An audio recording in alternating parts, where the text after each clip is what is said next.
আন্দোলন সমালোচনায় কোণঠাসা পশ্চিমবঙ্গের মুখ্যমন্ত্রী মমতা ব্যানার্জি জানিয়েছেন, জনগণ চাইলে পদত্যাগ করতেও রাজি। আরজিকর হাসপাতালে নারী ডাক্তারকে ধর্ষণ ও হত্যার ঘটনায় বিক্ষোভের মুখে বৃহস্পতিবার এ মন্তব্য করেন রাজ্যের মুখ্যমন্ত্রী। এ সময় রাজ্য ও দেশবাসীর কাছে ক্ষমাও চান মমতা। এদিকে সরাসরি সম্প্রচারে রাজি না হওয়ায় মুখ্যমন্ত্রীর সাথে বৈঠকে অংশ নেয়নি জুনিয়র চিকিৎসকরা। ন্যায় বিচার নিশ্চিত না হওয়া পর্যন্ত আন্দোলন চালিয়ে যাওয়ার হুঁশিয়ারি তাদের।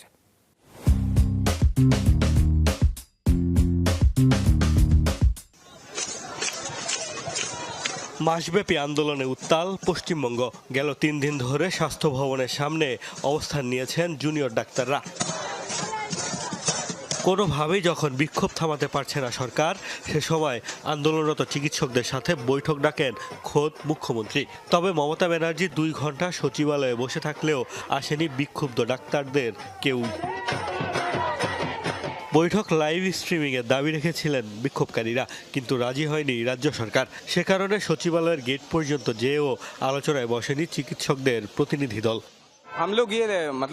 আমরা চেয়েছিলাম এই বৈঠক সবাই দেখুক, আমরা রেকর্ডিং চাইনি, কারণ সেটা পরে সম্পাদনা করা যায়। বৈঠকে কি কথা হবে সেটা জানার অধিকার সবার রয়েছে।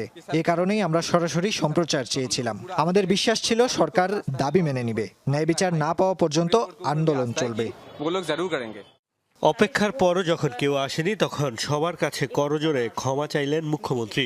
বললেন জনস্বার্থে পদত্যাগ করতেও তিনি প্রস্তুত। আন্দোলনকারীদের সমালোচনা করতেও ছাড় দেননি। অভিযোগ, আন্দোলনকে রাজনৈতিক রং দেওয়া হয়েছে।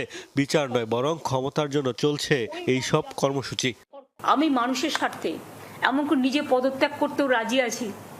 আমার মুখ্যমন্ত্রীর পদ চাই না। আশা করি জনগণ আমাকে ক্ষমা করবেন আমার এই কটি কথা বলার জন্য। আমাদের সরকারকে, মামাটি মানুষের সরকারকে অনেক অসম্মান করা হয়েছে, অনেক অপমান করা হয়েছে, সোশ্যাল নেটওয়ার্কে অনেক ভুল বোঝাবুঝি হয়েছে।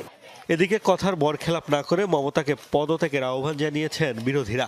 মুখ্যমন্ত্রী এখনও স্বাস্থ্য মন্ত্রণালয়ের দায়িত্ব ধরে রাখাই হচ্ছে সমালোচনা। সিম্প্যাথি নেবার জন্য এই কথা বলে কোনো লাভ হবে না। যদি সত্যিকারের ক্ষমতা থাকে, উনি যে কথা বলেছেন পদত্যাগ করবার কথা, উনি পদত্যাগ করে দেখাক, তাহলে বোঝা যাবে যে মমতা বন্দ্যোপাধ্যায় সত্যিই তিনি যে কথা বলেন সেটা করে দেখান। গেল 9 আগস্ট হাসপাতালে নারী চিকিৎসকের ধর্ষণ ও হত্যার পর থেকেই বিক্ষোভে উত্তাল পশ্চিমবঙ্গ। ক্ষোভ ছড়িয়ে পড়ে ভারত জুড়ে।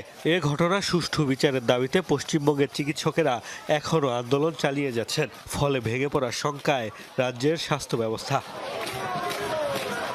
মোস্তফা মাহমুদ, যমুনা নিউজ।